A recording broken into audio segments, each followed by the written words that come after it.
Bonsoir et bienvenue dans cette édition de l'Info Soirée. Nous sommes le lundi 30 septembre. Voici les titres. La station de traitement d'eau du Bagatelle-Dam officiellement opérationnelle à 100%. Cette station soulagera les régions qui n'étaient pas approvisionnées 24 heures sur 24 en eau. Nous sommes allés à la rencontre des habitants de ces régions. L'industrie cannière en difficulté, le ministre de l'Agro-Industrie annonce l'arrivée d'une équipe de la Banque mondiale pour venir en aide aux acteurs concernés. Et cyclisme, coup d'envoi du Tour de Maurice aujourd'hui, les témoignages des participants et de leurs entraîneurs à venir dans cette édition. La station de traitement d'eau du Bagatelle-Dam totalement opérationnelle à partir d'aujourd'hui. 35 000 foyers des régions de Paille, Camp-Chapelon, Stanley et Trèfle entre autres bénéficieront désormais d'une meilleure fourniture d'eau 24 heures sur 24. Le Premier ministre, Pravin Jugnauth, et le ministre des Services publics, Ivan Collen-Davelou, ont participé à une cérémonie officielle cet après-midi. Nous tenons comme l'objectif pour nous améliorer la fourniture de l'eau dans le pays. C'est une de nos priorités pour ce mandat-là.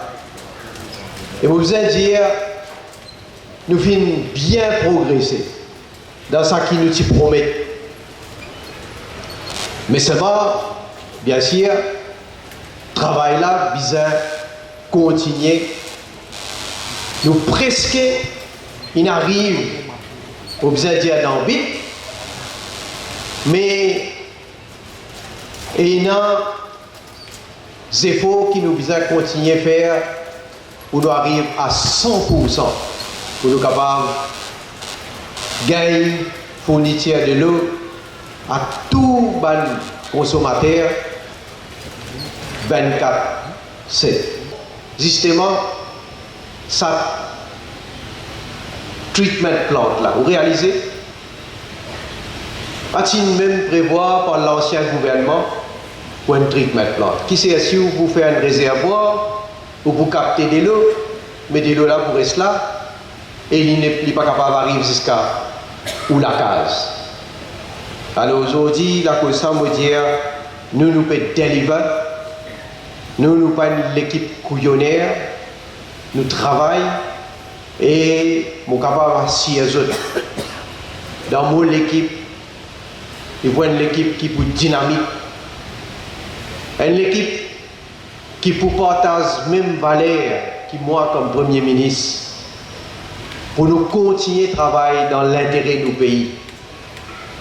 Et je n'ai absolument aucun doute, au moins dans mon esprit, qui nous pour gagner d'autres bénédictions pour qui nous capables de continuer à faire sa nation-là encore plus prospérer.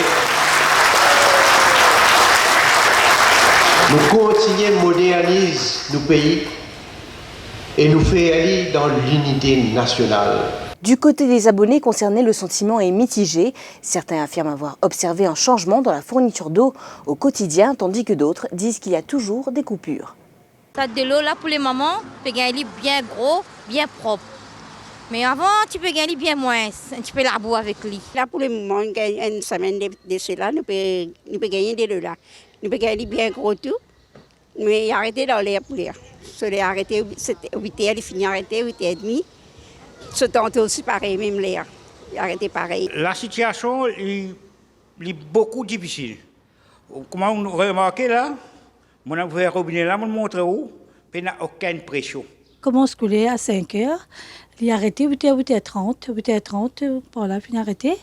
Après, il recommence à couler 4h30, 5h. Après, il a arrêté 8h30, 9h du soir. Il y a de l'eau, pendant une semaine, comme moi, nous gagnons tous les jours, mais de l'eau à sale. Le matin, environ pour 2h de temps, 3h de temps de fourniture d'eau à une pression adéquate. Et avec l'arrivée de ce dam-là, je crois que ça va être une bonne nouvelle, surtout pour la région de Montrouge. La fourniture d'eau, c'est vraiment quelque chose d'essentiel. Surtout avec de la pluie qu'on a eue depuis le début de l'année. Ben, écoutez, on ne peut pas dire qu'il ne pleut pas, qu'il n'a pas plu, vous comprenez? Mais c'est sauf qu'on n'a pas de l'eau comme il faut. Mais l'eau est essentielle pour tout le monde. Et l'eau qui est coulée toute la journée, et l'eau n'est pas coulée. Et l'eau n'est pas coulée, mais j'espère qu'elle va couler toute la journée. L'industrie cannière en crise et la situation est exceptionnelle, a fait ressortir le ministre de l'Agro-Industrie ce matin. Il participait à la 5e Assemblée générale du syndicat des sucres à Port-Louis. Mansi Rutten affirme qu'une délégation de la Banque mondiale est attendue la semaine prochaine pour se pencher sur le cas du secteur de la canne à Maurice. Tout connaît, qui va une mesure incitative qui nous fait donner ces dernières années. Et encore une fois, dans le budget 2019-2020, exceptionnellement, nous fait accorde un prix de 25 000 roupies à tout bon producteur, jusqu'à 60 tonnes de sucre, pour qu'ils soient capables donc gagner un revenu adéquat.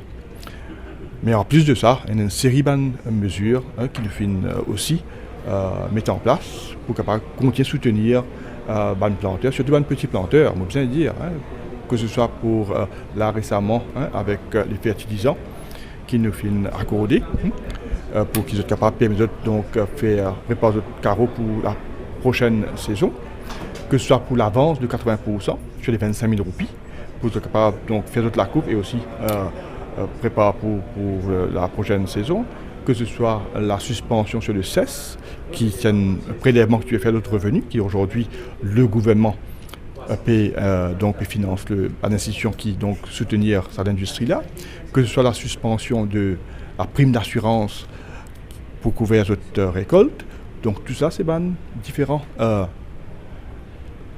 supports que le gouvernement paie toujours accorde à les planteurs pour être capable donc réduire le coût de production. Comme on dit, il y a un travail qui est à faire sur le long terme et c'est la raison pour laquelle nous faire appel à un consultant de la Banque mondiale pour faire une étude sur l'industrie. Et le travail est déjà démarré et là encore une fois, une équipe peut faire une visite au cours de la semaine prochaine pour bien sûr prendre connaissance avec différents partenaires pour capable donc continuer cet exercice. J'espérais rapidement d'avoir gagné une recommandation pour capable bien sûr venir avec sa réforme qui est bien nécessaire pour capable assurer la survie de cette industrie-là. Ils ont un groupe de petits planteurs qui fait une faute pression pour 25 000 roupies par tonne de canne. Non, pas 25 000 pas tonne de canne, 2500 roupies par tonne de canne. Mais déjà, c'est beaucoup dire où là, quand nous guettons ce qui nous fait accordé comme prix pour la Coupe 2019, ajouter à ça tout les autres mesures de support qui sont en place, on ne peut pas dire où le revenu qui se peut générer et aussi dépenses que tu viens encourir, qui ne doit pas encourir parce qu'il justement il y a un support direct du gouvernement.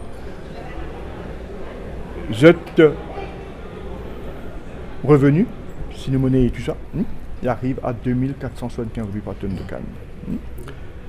Mais seulement, on dire, là, nous pouvons vivre une période exceptionnelle, dans le sens que le prix a chuté, mais nous comptons aussi qu'aujourd'hui, d'après les prévisions, que le prix sur le marché mondial pour appeler à améliorer par rapport à l'année dernière, vous allez dire. La station météorologique de Vacois veut évoluer pour mieux informer le public avec l'entrée en opération du radar à Trou-au-Cerf. Une rencontre avec la presse a eu lieu cet après-midi pour un échange d'idées afin d'améliorer le contenu de leur site web. 3 experts du Japon sont actuellement à Maurice pour le projet qui durera 3 ans. La météo peut continuer à évoluer. Nous avons fini une installation de radar. Maintenant, comment pour partager cette information-là d'une façon que le public peut comprendre mieux. Et quand nous cause des publics, c'est nous prendre des enfants qui viennent à l'école primaire et aussi jusqu'à une personne, nous cas âgée. Donc, pour nous partager cette information-là, la météo nous continue une deuxième phase du projet en collaboration avec nous cas JICA qui a envoyé une équipe pour revoir comment nous sommes capables partage l'information météorologique d'une façon moderne qui comme quoi toute la population peut comprendre au mieux. Nous réalisons aussi qu'avec le temps, nos bulletins, peut-être les pas aussi l'impact et que nous ne pas vraiment gagner information qui est un petit peu bizarre d'une façon qui se trouve plus facile de nos jours. Donc nous ne pensons pas le bouger un petit peu plus vers un graphics, digital content, nous banquiers un petit peu plus, comme quoi l'information n'y passe mieux surtout avec une nouvelle génération. Je vous retrouve après la pause.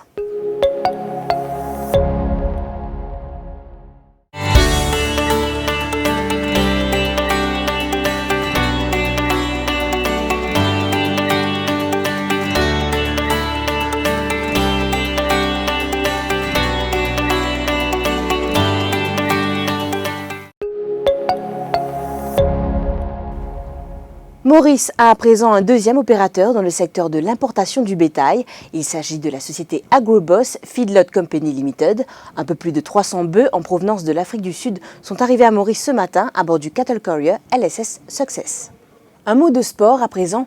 La 38e édition du Tour de Maurice de cyclisme a débuté cet après-midi avec le prologue par équipe et durera jusqu'au 5 octobre. 7 équipes étrangères et 4 équipes locales y participeront. La sélection de Maurice MCB s'est démarquée sur les 10,1 km avec un chrono de 12 minutes 58 devant l'équipe française. Dylan Reddy, premier coureur du maillot jaune, a remporté 2 autres maillots, soit celui de meilleur jeune et de meilleur régional.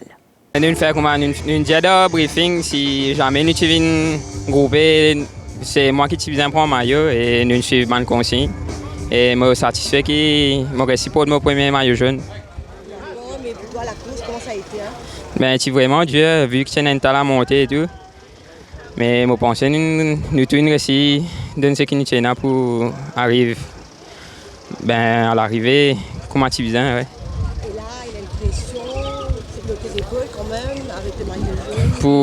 Pour l'instant, pas qu'on senti qu'il soit demain pendant la course qui m'a senti pression à venir quand tout l'équipe commence à se mettre en bas tout ça.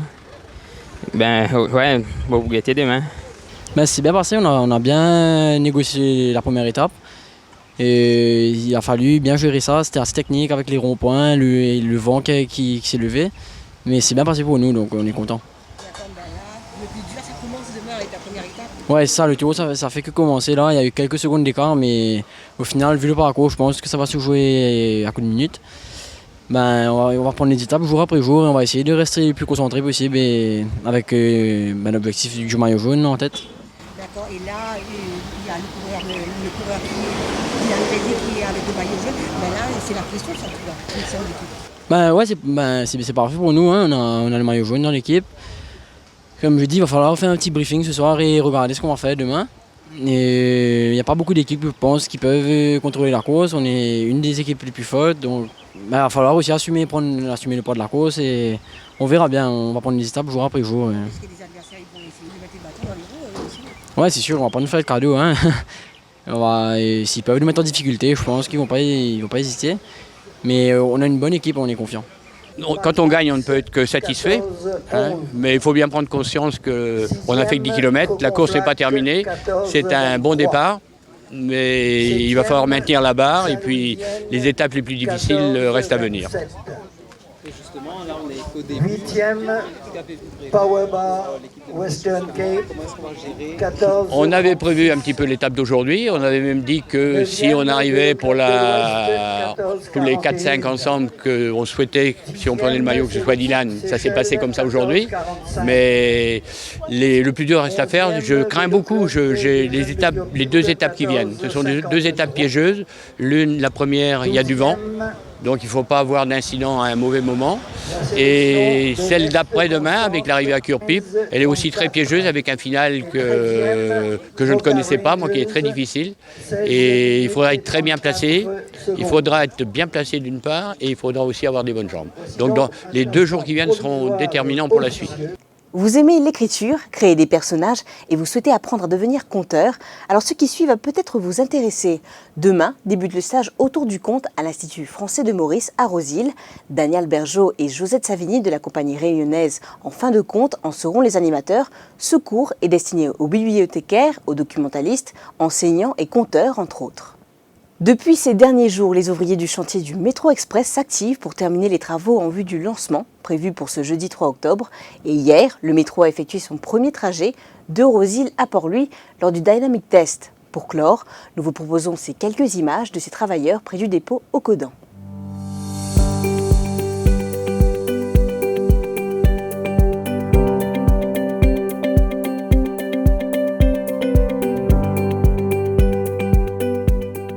Voilà, nous sommes arrivés à la fin de cette édition de l'Info Soirée. Merci de l'avoir suivi. Bonne soirée. L'info en continu sur le www.defimedia.info.